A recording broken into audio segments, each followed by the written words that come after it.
जनवरी 2024 की रिवीजन करेंगे। पहला क्वेश्चन है, पक्के पागा हॉर्नबिल महोत्सव शुरू हुआ है अरुणाचल प्रदेश में। अगर केवल आपसे हॉर्नबिल महोत्सव कहा जाए तो ये हो जाएगा नागालैंड में। रुपए prime volleyball league PVL season 3 का ब्रांड एम्बेसडर किसे नियुक्त किया गया है? ऋतिक रोशन को। किस देश के मून मिशन स्नाइपर ने चंद्रमा पर सफलतापूर्वक लैंडिंग की है? जापान। किसे रिकॉर्ड 8वीं बार Balkan athlete of the year चुना गया है? नोवाक जोकोविच। सशस्त्र सीमा बल एसएसबी का महानिदेशक किसे नियुक्त किया गया है? दलजीत सिंह चौधरी। अब स्टार्ट होते हैं 21 जनवरी के करंट अफेयर्स। 20 जनवरी को सशस्त्र सीमा बल का 60वां स्थापना दिवस मनाया गया है। अब कुछ डिपार्टमेंट्स हैं, उनके हेड के बारे में जान लेते हैं। SSB Daljeet Singh Chaudhary, CISF Neena Singh, CRPF Anish Dayal Singh, ITBP Rahul Rasgotra, BSF Nitin Agarwal.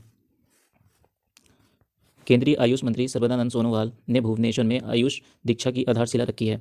Orissa की राजधानी भुवनेश्वर है। यहाँ के सीएम का नाम है नवीन पटनायक। यहाँ के गवर्नर का नाम आप कमेंट बॉक्स में कमेंट करोगे।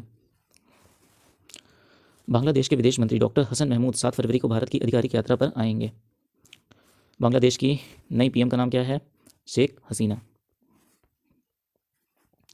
आंध्र प्रदेश राज्य जातिगत जनगणना शुरू करने वाला दूसरा राज्य बना है। पहला राज्य कौन था? बिहार।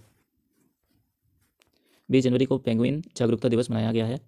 शिलोंग में 11वीं उत्तर पूर्वी अंतरिक्ष अनुप्रयोग केंद्र NESAC की बैठक आयोजित हुई है। पश्चिम बंगाल की मुख्यमंत्री ममता बनर्जी ने 47वें अंतर्राष्ट्रीय कोलकाता पुस्तक मेले का उद्घाटन किया है। ICICI बैंक ने नवीनतम mobile banking app money to India Canada launch की है। टाटा ग्रुप ने अगले 5 वर्षों के लिए यानी वर्ष 2028 तक IPL की टाइटल स्पॉन्सरशिप हासिल की है। जागृत कोटेजा को पेप्सिको इंडिया का नया मुख्य कार्यपालक अधिकारी CEO नियुक्त किया गया है। ऑपरेशन मार्ग बार सरमाचार। ईरान ने पाकिस्तान के आतंकवादी संगठन जैश अल अदल पर हमला किया, जिसका पलटवार करते हुए पाकिस्तान ने 18 जनवरी 2024 को ऑपरेशन मार्ग बार सरमाचार चलाया है। ऑपरेशन मार्ग बार सरमाचार के अंतर्गत पाकिस्तान ने ईरान के सिस्तान एवं बलूचिस्तान पर हवाई हमले किए हैं। मार्ग बार सरमाचार का शाब्दिक अर्थ गोरिल्ला लड़ाकों की मौत होता है। काबो वर्डे मलेरिया मुक्त घोषित किया गया है। अफ्रीका महाद्वीप में स्थित काबो वर्डे एक छोटा सा देश है जिसे हाल ही में WHO के द्वारा मलेरिया मुक्त देश घोषित किया गया है। किसी भी देश को किसी रोग से मुक्त घोषित तभी किया जा सकता है जब उसे देश में विगत 3 वर्षों से उस बीमारी से संबंधित एक भी मामला ना पाया गया हो। विश्व में 43 देश मलेरिया मुक्त घोषित किए जा चुके हैं, जिसमें से अफ्रीका महाद्वीप के मॉरिशस, अल्जीरिया एवं काबो वर्डे 3 देश शामिल हैं।